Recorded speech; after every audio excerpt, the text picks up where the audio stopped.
Stavros, what are you bringing to CIFF?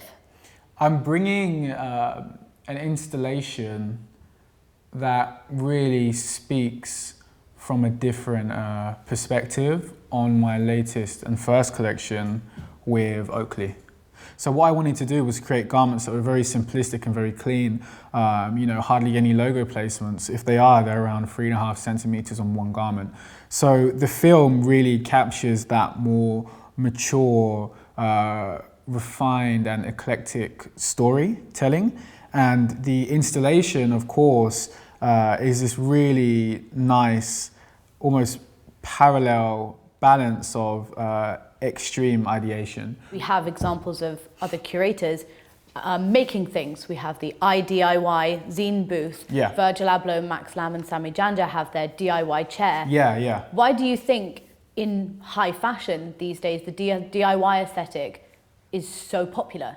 There's definitely a yearning just as a collective throughout the creative industry to get back to physical, tangible ways of working, full stop.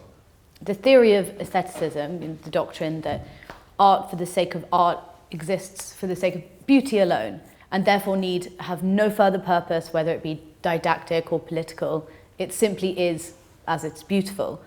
What is your thought on whether this is an outdated concept today? I love that you asked me that question because I really like reading about European art history and the theory and purpose of it. We're going back to art with a narrative, or at least that's where I see things going and where I'd like to take things. Does a story or a narrative always have to appear in your work? I refuse to feed people shit, basically. There has to be a thread, there has to be a story, there has to be a real motive behind creative intent for me, for it to even exist. Is fashion art? I believe so, yeah. Finally, to what do you think you owe your success? Ooh, that's a big question. Fuck. My parents, who encouraged me to push down a creative route. Having key figures who also believe that what I'm trying to say is important and hasn't been said before. I lied about my final question, but what would you say to young designers who want to be successful? I'd say that they need to think about what they're trying to communicate and say before they start anything. Stavros, thank you very much. Thank you for having me.